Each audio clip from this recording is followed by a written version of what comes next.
Hello, bonjour, bonsoir, j'espère que vous allez bien, j'espère que vous vous portez bien, j'espère que cette journée s'est bien passée. Aujourd'hui, parole, j'ai une parole pour vous, pour nous tous, et c'est la parole des conviés, la parabole des conviés.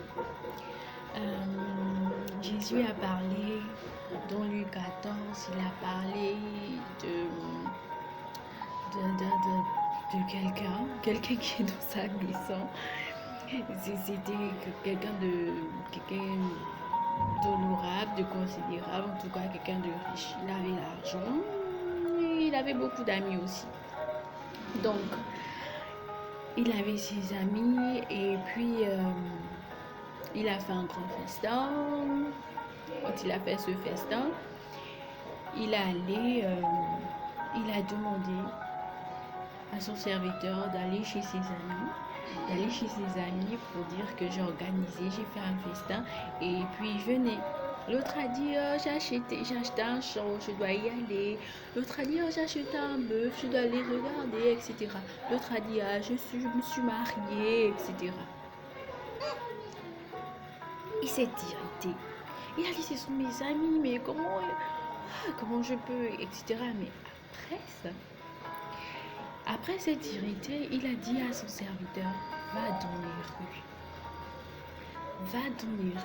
et va prendre les estropiés. Va prendre les estropiés, va prendre les pauvres, va prendre les aveugles, va prendre les boiteux, frère. Et tout cela sont arrivés à la table où normalement il devrait avoir les amis de l'homme en question. Et quand on va un peu plus loin,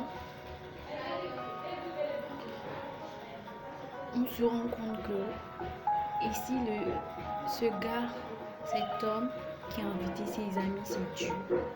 Il l'invite et le serviteur qui allait prendre les gens dans les rues, c'est Jésus. Parce que quand Jésus lui est venu, il est allé dans les rues. Il n'a pas cherché à aller dans les maisons des gouverneurs. Il n'a pas cherché à aller, il n'a même pas cherché à voir les grands hommes, les gens politiques, non. Au contraire, lorsqu'il était devant eux, il leur a dit la vérité. Mais lui, il était plus avec des gens qu'on appelait des estropiés, avec des gens qui avaient la lèpre, avec des gens qui étaient aveugles, avec des gens qui n'arrivaient pas. Il était plus près de ceux-là qui les opprimaient.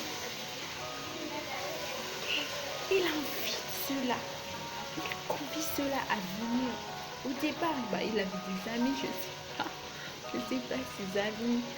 C'est peut-être le premier converti, je sais pas, mais je me rends compte que par cette parole, les estropiés, je me rends compte que par cette parole, les estropiés, les aveugles, etc., c'est toi, c'est moi. Qu'avant vécu longtemps dans le péché, les estropiés, c'est nous là.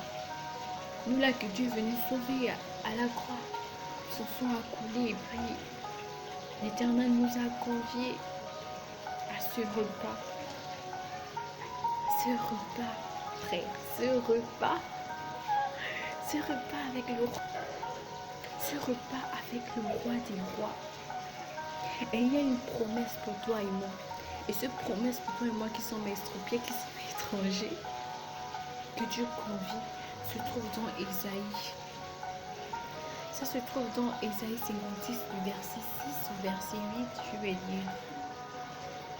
Verset 6 au verset où il est écrit « Et les étrangers qui s'attacheront à l'Éternel pour le servir, pour aimer le nom de l'Éternel, pour être ses serviteurs, tous ceux qui garderont le sabbat pour ne point le profaner et qui persévéreront dans mon alliance, je les enverrai sur ma montagne sainte et je les réjouirai dans ma maison de prière. Leurs holocaustes et leurs sacrifices seront agréés sur mon autel. Car ma maison sera appelée une maison de prière pour tous les peuples. Le Seigneur, l'Éternel parle, lui qui rassemble les exilés d'Israël. Je réunirai d'autres peuples à lui, au sein déjà rassemblés. Garde l'Éternel, toi qui es étranger. Garde l'Éternel, toi qui viens d'être converti.